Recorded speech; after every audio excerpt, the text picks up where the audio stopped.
yang belum membawa buku catatan ataupun yang masih belum penuh sepenuhnya untuk mengikuti kajian rutinitas kita, silahkan dipersiapkan terlebih dahulu. Kemudian silakan untuk yang hadir pada malam hari ini untuk kameranya bisa diaktifkan.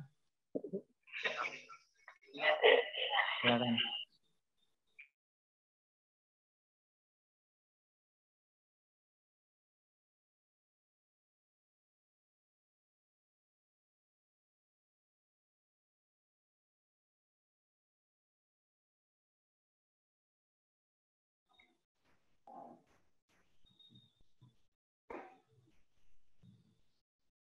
Sudah bisa dimulai ya agar tidak terlalu malam.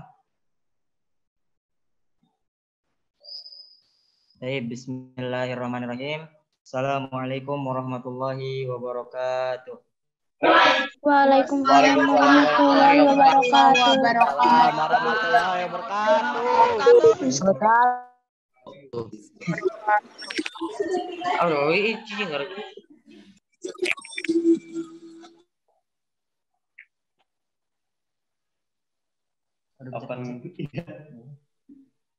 Bismillah, alhamdulillahilladzi allafa baina qulubina fa asbahna bi ni'matihi ikhwana wa nusalli wa nusallimu ala nabiyil huda war rahmah khatamin nabiyyin wa imamil mursyidin nabiyuna wa maulana Muhammad sallallahu alaihi wasallam wa ala alihi wa ashabihi wa man tabi'ahum bi ihsanin ila yaumil din.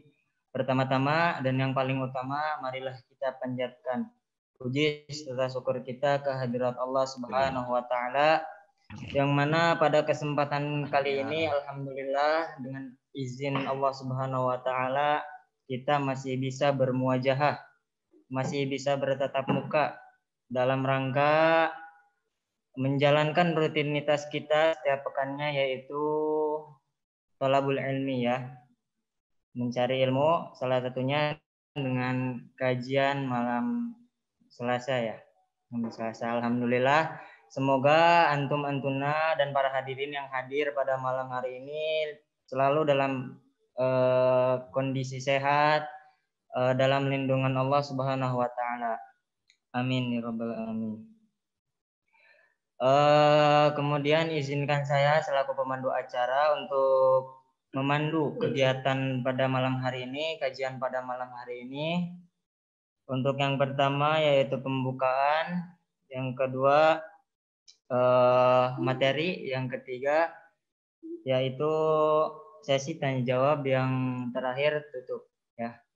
Tayyib, ikhwani wa akhwati fillah rahimakumullah, untuk mempersingkat waktu, untuk mengefektifkan waktu juga, mari kita dengarkan tausiah atau kajian yang insya Allah pada malam hari ini akan disampaikan oleh Al-Mukarram Al-Ustadz Arif Tashrikin. Fa'alaihi falyatafaddal mashkura.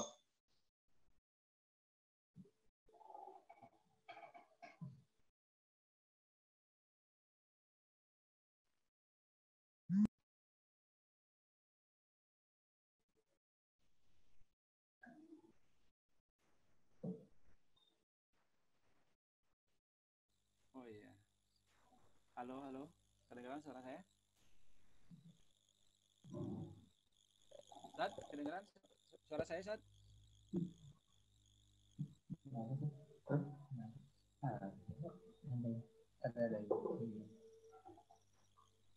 Pada Ustadz Arif Tashrikin dipersilahkan untuk mengisi tausiah pada malam ini. Halo semuanya. Kedengaran nggak suara saya? Ustaz. Kecil, Ustaz. Hah? Kecil. Kedengaran nggak? Halo? Kedengaran?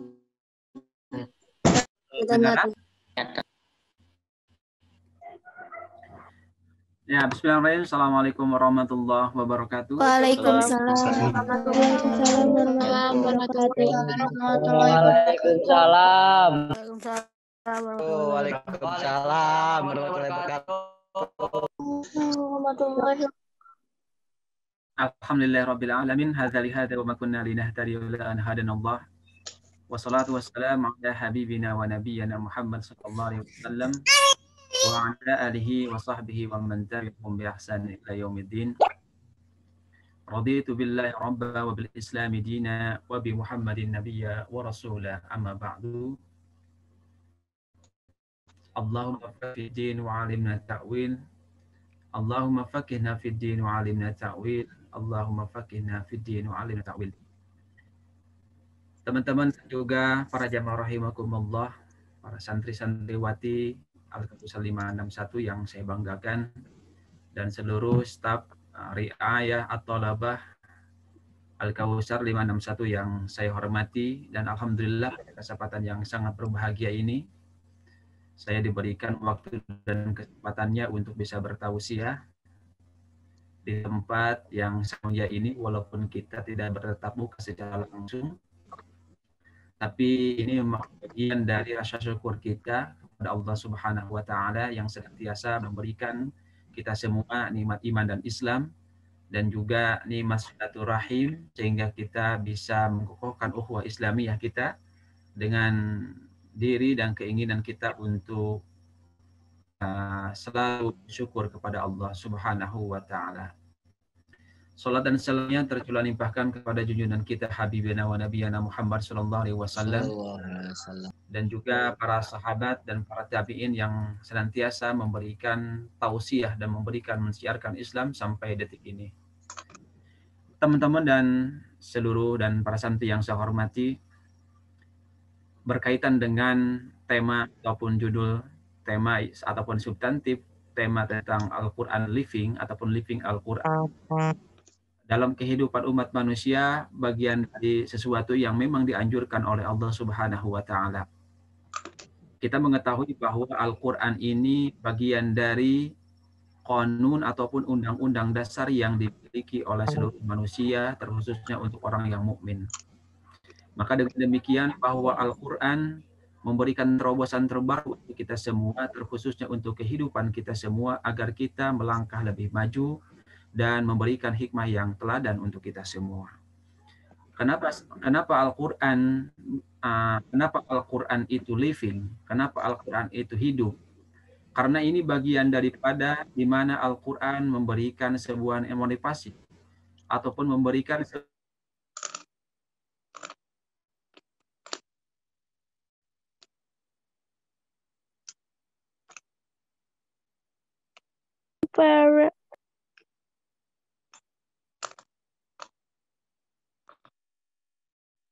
ataupun petunjuk untuk manusia. Namun tidak hanya demikian, bahwa Al-Quran ini memiliki peran yang sangat penting, di antaranya peran-peran yang selain yang kita miliki dan kita ketahui. Apa yang dimaksud dengan living Quran?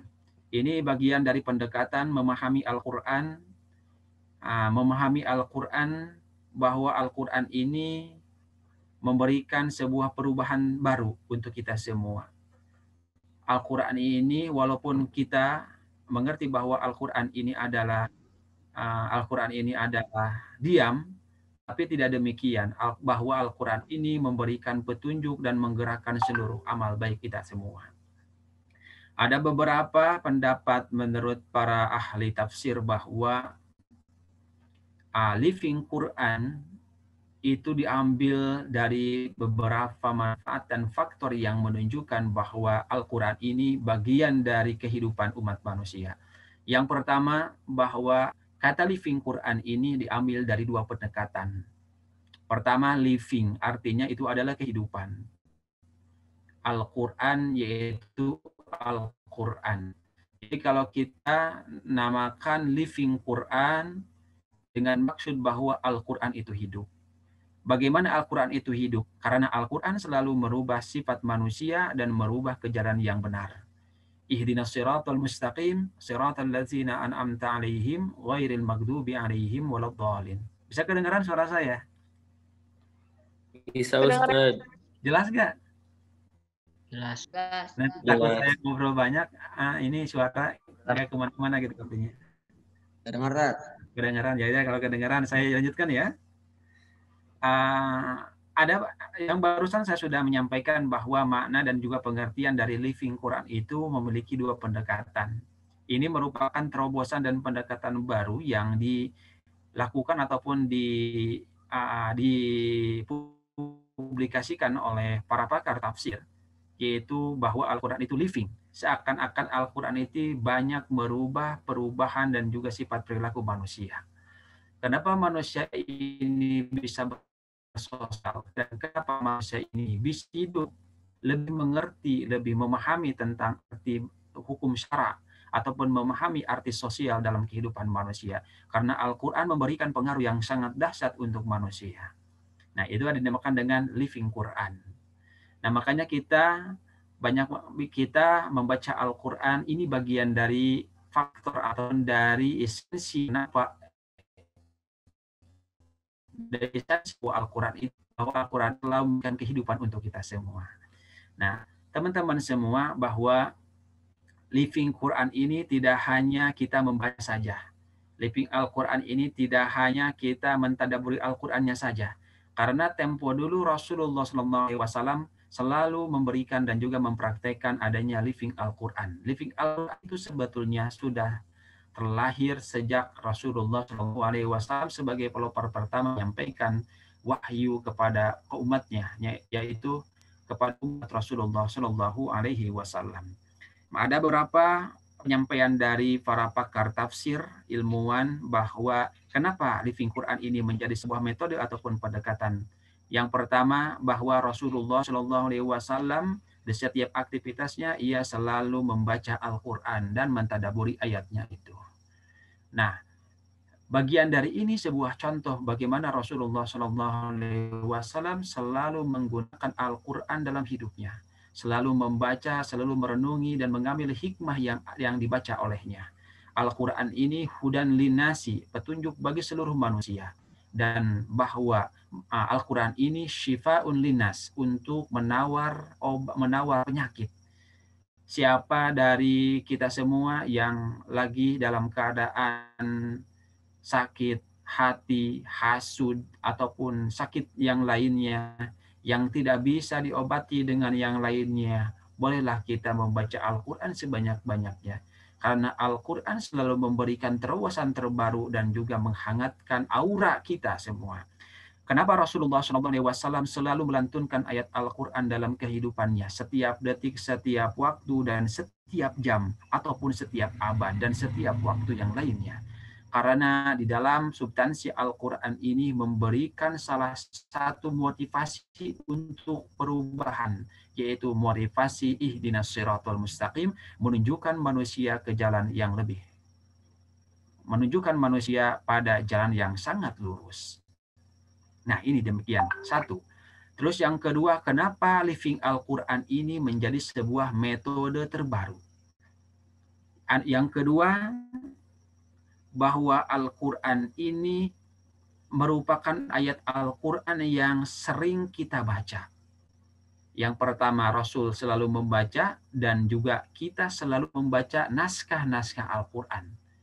Ataupun living Al-Quran ini bisa disebut dengan teks yang mempengaruhi ataupun teks perubahan kehidupan.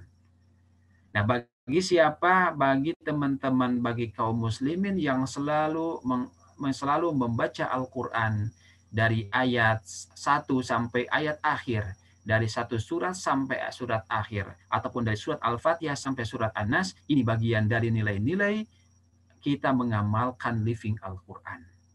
Apa faktor yang akan mempengaruhi ataupun implementasi kita membaca ayat Al-Quran? Itu banyak sekali. Living Al-Quran itu tidak hanya kita membacanya saja, tapi kita harus memahami makna dan juga mempraktikkan makna yang tersimpan di dalam Al-Quran ataupun substansi ayat.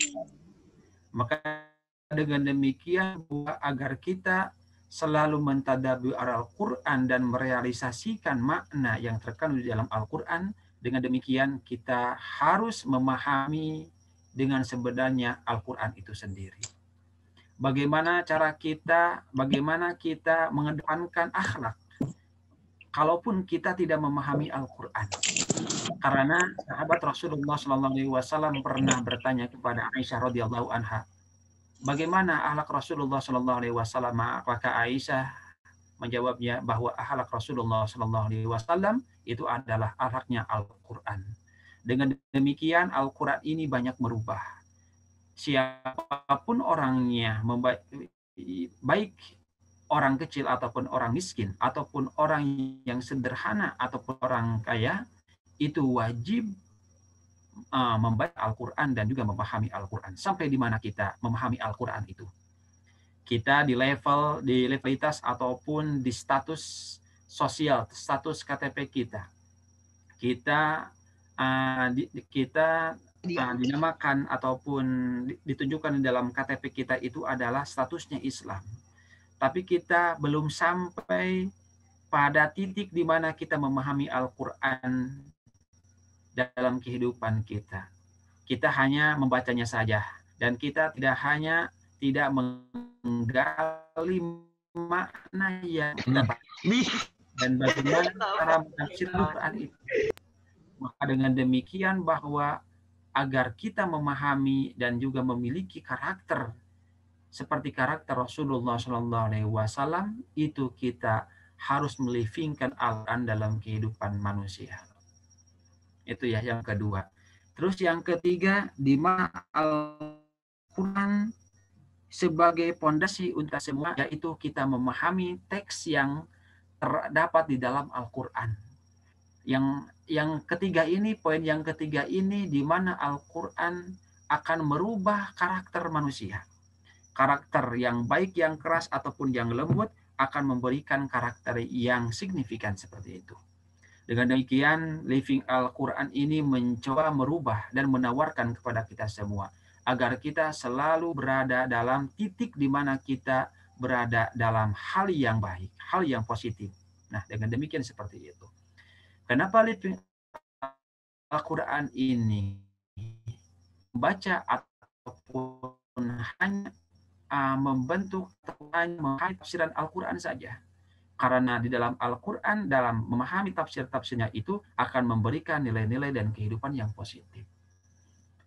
Nah, bagi kaum muslimin rahimakumullah, kita dianjurkan untuk memahami Al-Quran baik secara spesifik ataupun secara zahirnya saja. Dengan jelas bahwa Al-Quran itu sendiri perlu kita bahas, perlu kita telusuri, perlu kita mengambil hikmah dan manfaat di balik di dalam Al-Quran. Ya, makanya dengan demikian adik-adik santri Santri Al-Kausar 561, janganlah hanya membaca Al-Qur'annya saja, tapi kita harus implementasikan bacaan itu pada diri kita semua. Karena dalam bacaan ini akan memberikan sebuah perubahan, sebuah motivasi untuk perubahan kehidupan yang lebih baru. Manusia tidak akan menjadi sempurna seperti apa yang disampaikan oleh Allah Subhanahu wa taala, laqad khalaqnal insana fi ahsani taqwim tsumma radadnahu asfala safilin. Manusia tidak akan diciptakan dengan sempurna apabila Al-Qur'an tidak memberikan pencerahan atau tidak menjabarkan tentang makna dan hikmah di dalam. Halo? Jelas? Kalau jelas.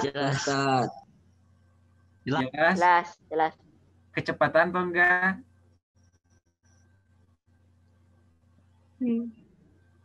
Kecepatan enggak?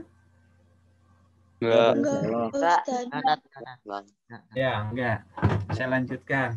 Takut saya bicaranya cepat, kemudian yang disampaikannya itu terputus-putus karena dengan media jarak jauh ini suara biasanya agak terlambat, jadi acak-acakan nanti ke depannya seperti itu. Suaranya itu ya. Jadi bagaimana cara kita mengamalkan living Al-Quran itu sendiri, seperti apa yang sudah saya sampaikan barusan, bahwa di mana Al-Quran sebagai motivasi kita. Jujur saja, kita sampai detik ini, sampai saat ini belum merasakan bagaimana Al-Quran merubah kehidupan kita. Nah, kalaupun ada yang merasakan demikian, itu perlu membahas kembali dan berpikir ulang. Berpikir ulang ya. Al-Quran itu sebetulnya dari sejak kita dilahirkan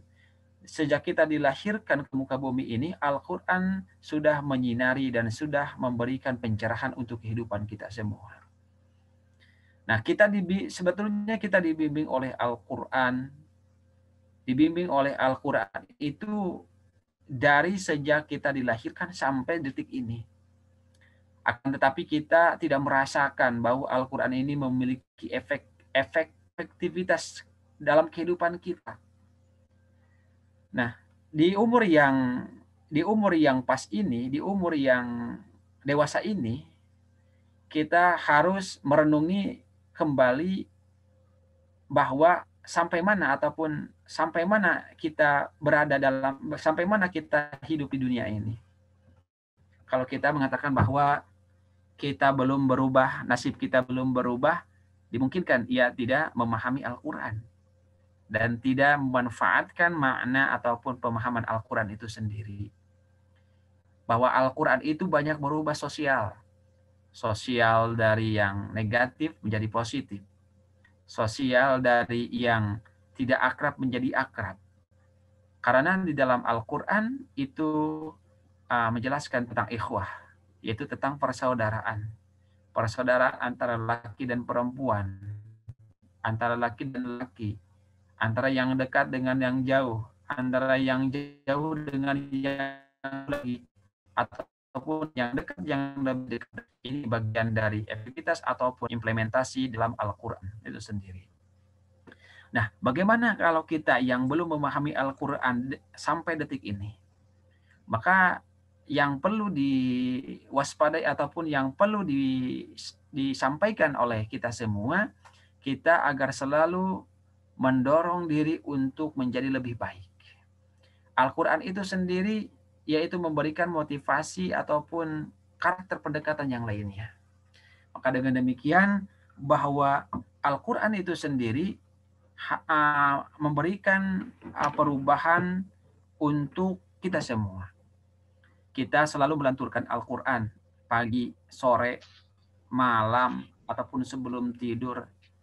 Kita tentunya ini menjadi bagian dari kita sudah mengamalkan bahwa Al-Quran itu living, bahwa Al-Quran itu hidup. Kita memahami Al-Quran, memahami dan menghafalkan ayat-ayat demi ayat, surat demi surat. Ataupun kita melafalkan dengan intonasi lagu yang bermacam-macam, yang dengan suara yang enak, suara yang lembut, dengan menghafalkan dengan hafid, dengan mungkin. Ini bagian di mana Al-Quran memberikan pencerahan untuk kita semua. Setiap melaksanakan sholat, kita meminta kepada Allah Subhanahu wa Ta'ala dalam surat Al-Fatihah, ihdinas siratal mustaqim, siratal ladzina an'amta 'alaihim ghairil maghdubi 'alaihim waladdallin. Ini bagian dari kita meminta pertolongan kepada Allah agar selalu diberkahi dan diberikan petunjuk oleh Al-Quran dalam kehidupan kita semua. Nah, bagaimana untuk realitanya? Apakah Al-Quran ini hanya mencerahkan untuk bagi orang yang membacanya saja? Ya, untuk bagi orang yang membacanya akan diberikan kekuatan dan modal dan juga hal-hal yang berkaitan dengan itu. Al-Quran itu memberikan dan juga manfaat yang sangat banyak. Anda berpikir lebih dewasa, Anda berpikir lebih jernih, Anda bisa menghafal lebih baik. Itu bagian dari mana? Bagian dari Al-Quran itu sendiri. Al-Quran menjadi objek di mana kita membentuk sebuah sosial yang baru. Sosial dalam kehidupan manusia, sosial dalam bermasyarakat, sosial dalam satu ruangan, satu kelompok, ataupun dalam persahabatan. Ini bagian di mana Al-Quran mengimplementasikan tentang pengaruh Al-Quran itu sendiri. Kalau kita menganggap bahwa kita belum berubah, seperti apa yang diinginkan oleh kita. Mungkin ini bukan bukan sebuah nasib, akan tetapi kita belum memahami Al-Quran itu sendiri.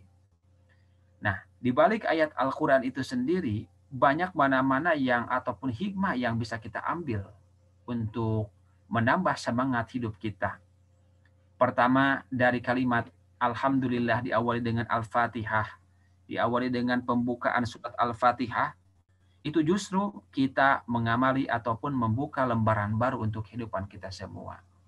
Jadi di mana letak Al-Quran itu hidup dalam kehidupan kita, yaitu kita membaca Al-Quran.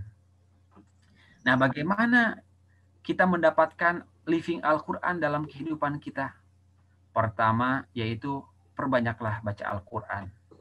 Ayat demi ayat, di pagi hari, di sore hari, ataupun dalam kehidupan kita selama 24 jam, kita harus melantunkan ayat Al-Quran, baik sirrian ataupun dohrian, ataupun jahrian, baik secara melafalkan, ataupun secara zahir, ataupun secara ghair zahir. Ini bagian di mana kita ingin mendapatkan implementasi dari living Al-Quran itu sendiri. Yang kedua, itu kita harus memanfaatkan waktu untuk mendapatkan living Quran itu, yaitu segera ataupun berusaha untuk memahami Al-Quran.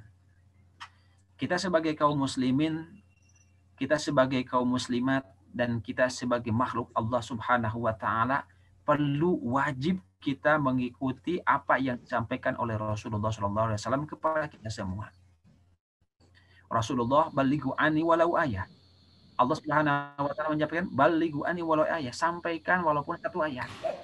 Ini bagian dari mana dimensi Al-Quran mencoba untuk merubah, untuk mengantarkan manusia pada pintu kemenangan, pada pintu di mana ia akan mendapatkan hikmah.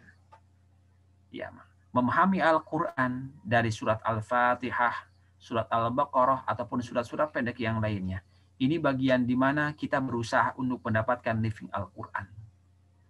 Setelah kita membaca dan memahami isi di dalam Al-Quran, nah kita perlu mengamalkan apa yang kita baca dan apa yang kita pahami di dalam Al-Quran. Maka kalimat dengan contoh Qul huwallahu ahad, Allahus somad. Qul huwallah, katakanlah Allahu ahad, Allah itu satu. Maka di sini ada dimensi bahwa kita harus menetapkan dan meneguhkan dalam hati kita, yaitu hati kita harus teguh dan memegang ilmu tauhid. Ilmu tauhid, bahwa tauhid di sini adalah kita mempercayai, kita mengimani sesuatu yang disampaikan oleh Al-Quran kepada kita semua. Qul huwallahu ahad. Ini bagian dari kunci kita iman kepada Allah. Apa yang dimaksud dengan iman? Iman itu ada secara bahasa itu adalah atasdik, yaitu percaya. Anda kalau percaya kepada seseorang, pasti Anda akan yakin apa yang dia ucapkan. Kalau Anda percaya kepada bapak kamu, ibu kamu, orang tua kamu, satu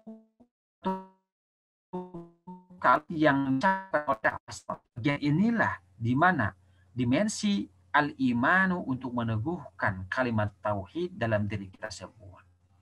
Makanya di dalam Al-Quran Allah menyampaikan kepada kita semua, jangan kita menyembah selain Allah Subhanahu wa Ta'ala.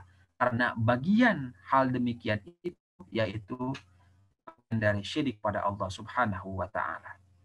Nah, kita menjauhkan syirik, kita menjauhkan hasud, kita menjauhkan penyakit-penyakit batin, penyakit-penyakit batin kita semua. Ini bagian dari di mana kita akan merubah nasib kita menjadi lebih baik.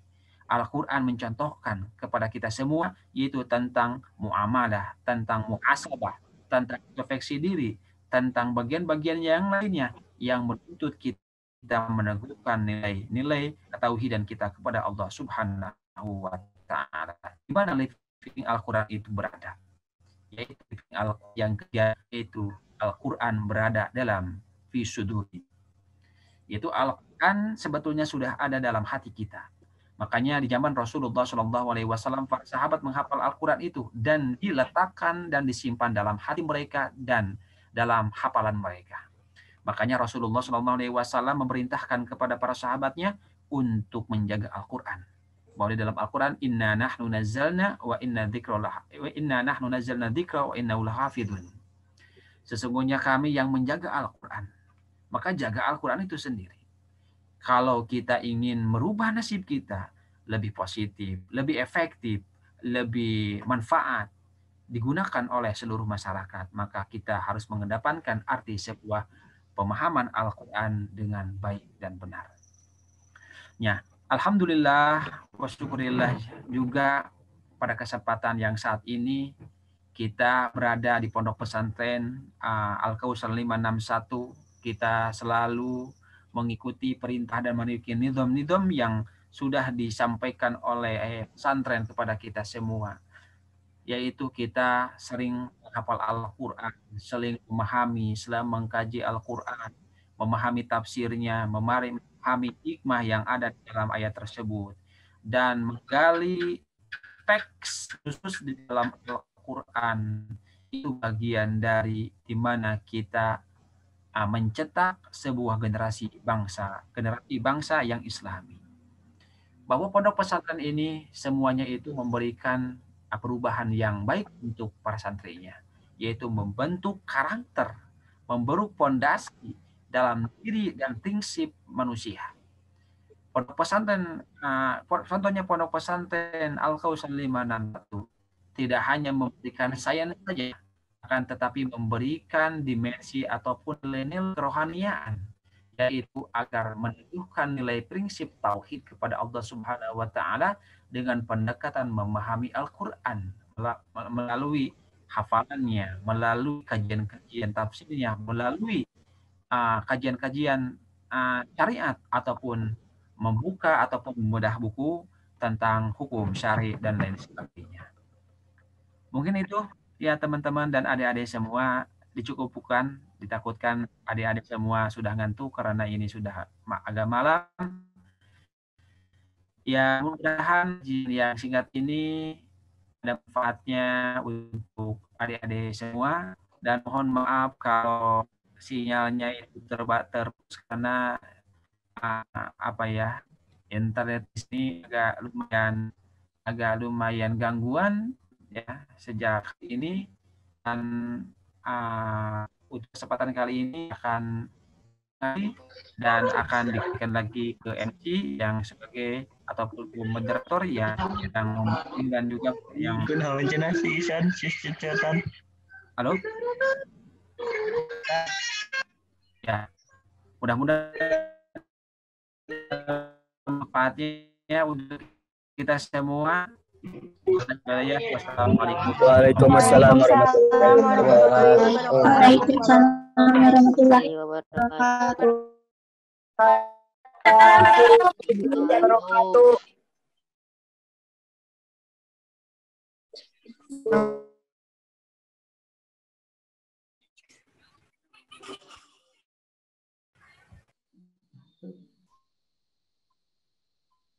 Terima kasih banyak Ustadz Arif yang telah menyampaikan materinya pada malam hari ini. Semoga dengan materi beliau bisa menambah wawasan pada kita semua, terkhusus kepada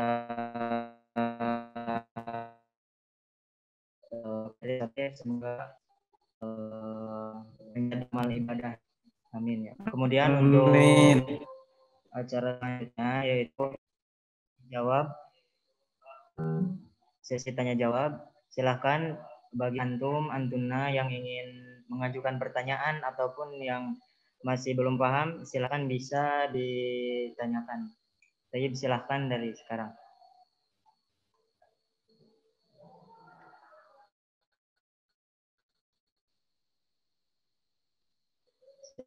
Silahkan saya ditanya.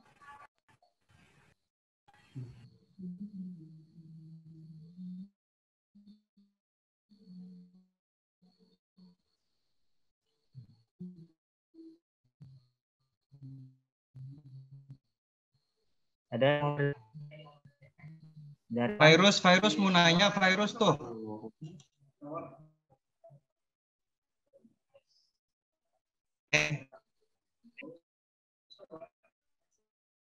Nazria kan mau nanya. Nazria kan katanya mau silakan nanya. yang bertanya silakan.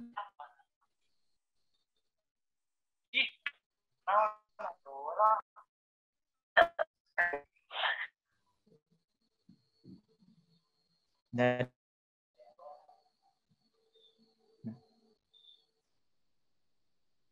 ya silakan dari Akhina Dafa.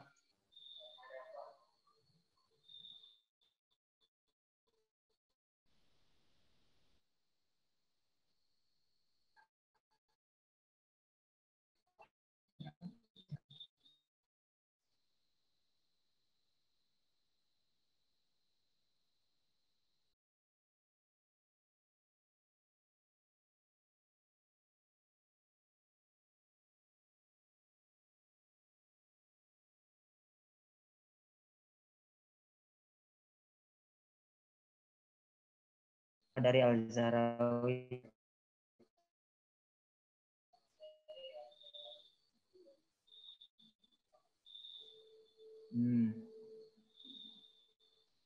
Pak Ustadz, kayak gini kata Pak. Kenapa Al-Quran sempat dinyatakan sebagai makhluk? Apa dasar pandangan mereka berkata seperti itu? Ya Ustadz Arif, tafadhol. Ya gimana? Ini terputus-putus suaranya.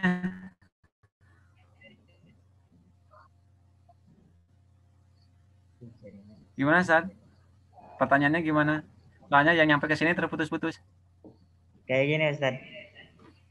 Kenapa Al-Quran sempat dinyatakan sebagai makhluk? Apa dasar pandangan mereka berkata seperti itu? Ya, Bismillahirrahmanirrahim. Di dalam syariat ada beberapa kelompok di dalam Islam, di antaranya itu adalah Khawarij. Khawarij menyatakan bahwa Al-Quran itu bukanlah lafaz Allah. Tapi Khawarij mengatakan bahwa Al-Quran ini bagian dari makhluk Allah. Karena ia menyampaikan bahwa apa yang diciptakan bentuknya dan dilihat secara kasat mata, kelompok Khawarij mengatakan bahwa Al-Quran itu adalah makhluk. Nah, menanggapi pernyataan yang disampaikan oleh kelompok Khawarij, dikatakan bahwa Al-Quran itu bukanlah sebuah makhluk yang diam, yang mati, akan tetapi ia bagian dari lafaz Al-Quran, lafaz ataupun ayat-ayat Allah yang menyampaikan tentang kehidupan manusia dan juga tentang wahyu yang disampaikan oleh Rasulullah SAW kepada umatnya. Dengan demikian bahwa tidak ada dasar yang menunjukkan bahwa Al-Quran itu adalah sebuah makhluk, tetapi bagian dari dimensi di mana Al-Quran menyerupai makhluk ataupun bagian dari kalamullah ataupun lafaz-lafaz ayat-ayat Al-Quran yang disampaikan kepada Rasulullah, baginda Rasulullah Shallallahu Alaihi Wasallam.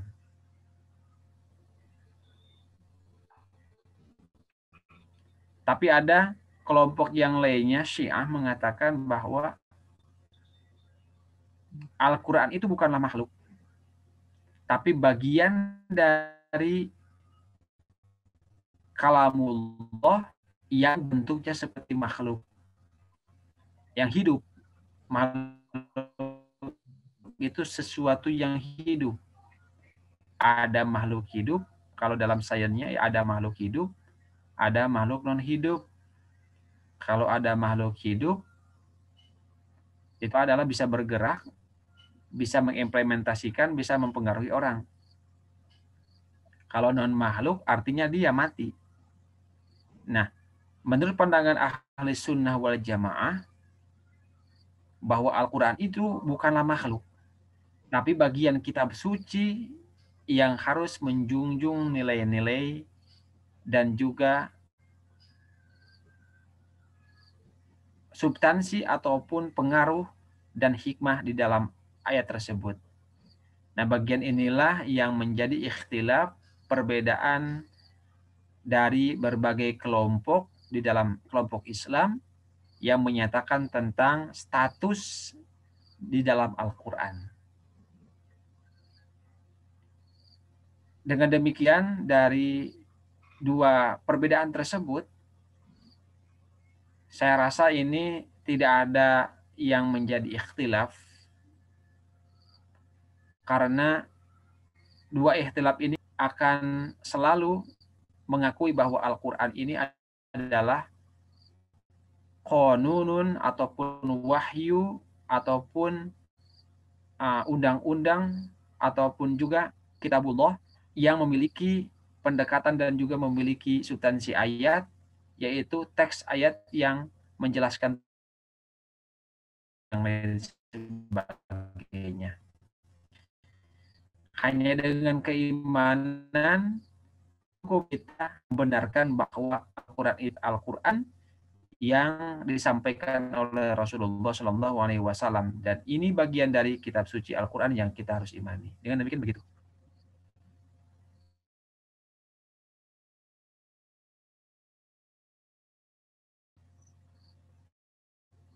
Halo?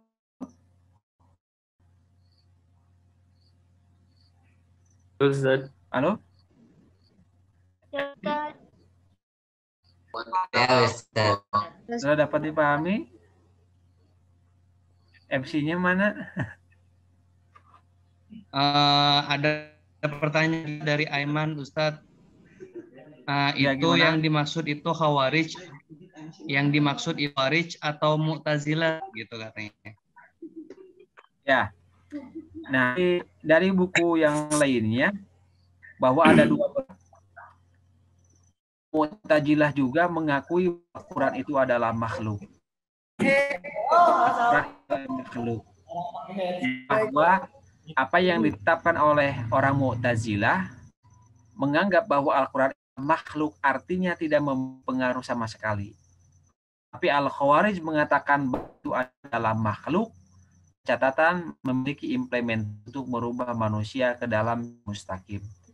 Seperti dua pendapat Mu'tazilah dan Khawarij, ada satu perbedaan di mana apa yang disampaikan oleh Mu'tazilah bahwa Al-Quran itu bukanlah kalam Allah, tapi yang dibuktikan ataupun yang tidak memiliki manfaat ataupun memiliki ruh seperti orang yang hidup.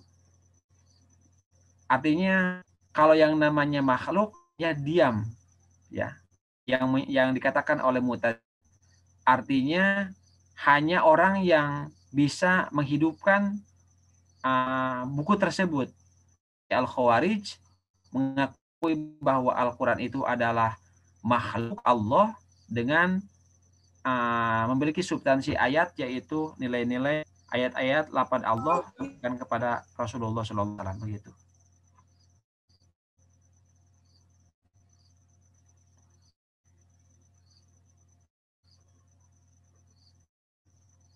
Tayyib. Terima kasih telah memaparkan pertanyaannya. Gimana akhirnya Dafa Yakfi Facebook? Gimana untuk jawabannya? Sudah. Ustadz, ada yang lagi, Ustadz, dari Saudari Wina. Ya, gimana?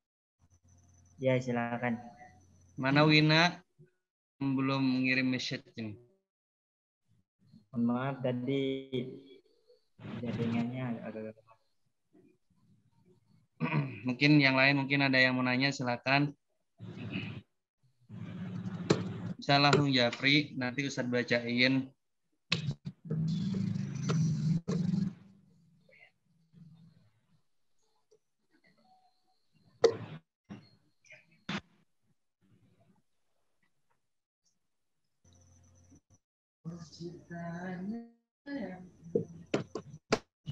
Wina teh.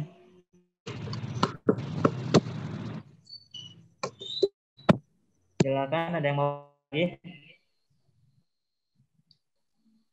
Aiman mau nanya, Aiman? Silakan Aiman. Mana Wina? Mau nanya Win.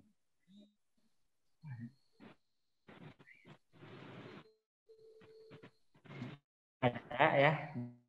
Jika tidak ada pertanyaan lagi,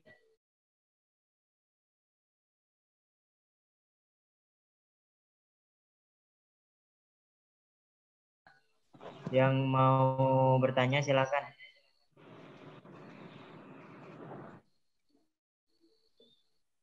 Oh, jaringan Winanya lagi hilang ya, nggak apa-apa dah. Berarti nanti mungkin pertanyaannya nanti Japri aja, Ustaz. Oh iya. Mungkin bisa di Japri nanti, Ustaz. Oh iya, iya. Baik. Jazakallah kepada Al-Ustaz Arif yang telah memaparkan, yang telah menjelaskan pertanyaan dari Akhina Dafa tadi. Alhamdulillah, jika tidak ada yang bertanya kembali, mari kita tutup untuk agenda rutinitas kita kajian malam Selasa pada malam hari ini dengan melafazkan hamdalah bersama-sama. Alhamdulillah. Alhamdulillahirabbil alamin. Isi foto belum, Tak? Alhamdulillahirabbil alamin. Alhamdulillah. Alhamdulillah ya Rabbil alamin.